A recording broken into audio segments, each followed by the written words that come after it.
മുഖ്യമന്ത്രിയുടെ പരാമർശം PR ഏജൻസികൾ എഴുതി നൽകി എന്നുള്ളത് ഏറെ ഗൗരവമുള്ള കാര്യമാണെന്ന് PK കുഞ്ഞാലിക്കുട്ടി MLA.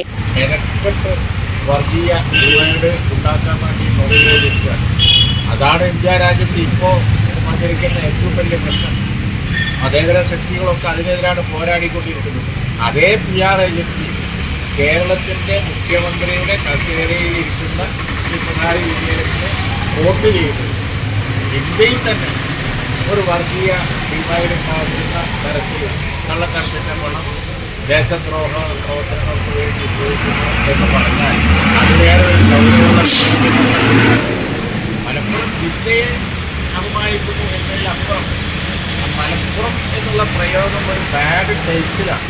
കേരളത്തിൽ എന്തൊക്കെയാണ് നടക്കുന്നതെന്നും MLA ചോദിച്ചു. ഇന്ത്യയിൽ തന്നെ വർഗീയ വിഭാഗീയത ഉണ്ടാക്കുന്ന രീതിയിൽ മുഖ്യമന്ത്രിയുടെ പേരിൽ കള്ളക്കടത്തിന്റെ പണം ദേശദ്രോഹ പ്രവർത്തനത്തിന് ഉപയോഗിക്കുന്നു എന്ന് പറഞ്ഞാൽ അതിലേറെ ഗൗരവമുള്ള മറ്റൊരു വിഷയമില്ലെന്ന് അദ്ദേഹം പറഞ്ഞു. രാജ്യത്ത് വർഗീയ ധ്രുവീകരണം ഉണ്ടാക്കാനാണ് PR ഏജൻസി മുഖ്യമന്ത്രിക്കൊപ്പം പ്രവർത്തിക്കുന്നത്. മുഖ്യമന്ത്രിക്ക് നാക്കുപിഴ സംഭവിച്ചതാണെങ്കിൽ അംഗീകരിക്കാം. പക്ഷേ PR ഏജൻസി ചെയ്തുവെന്നത് ഗൗരവം കൂട്ടുന്നു എന്ന് വർഗീയ ധ്രുവീകരണത്തിന് ശ്രമിച്ചത് തെറ്റാണ് അദ്ദേഹം പറഞ്ഞു. ആര് ശ്രമിച്ചാലും മലപ്പുറത്തെ കലാപഭൂമിയാക്കാൻ കഴിയില്ല. ഇതുപോലത്തെ PR ഏജൻസിയുമായി മുന്നോട്ടു പോയാൽ കൂടുതൽ പേർ LDF-ൽ നിന്ന് പുറത്തുവരുമെന്നും അദ്ദേഹം കൂട്ടിച്ചേർത്തു. അൻവർ P ശശിക്കെതിരായി ഉന്നയിച്ച ആരോപണങ്ങൾ ഗൗരവമുള്ളതാണ്. ആരോപണങ്ങളിൽ അന്വേഷണം നടത്തുകയാണ് വേണ്ടതെന്ന് കുഞ്ഞാലിക്കുട്ടി മലപ്പുറത്ത് പറഞ്ഞു. ന്യൂസ് 99 മലപ്പുറം.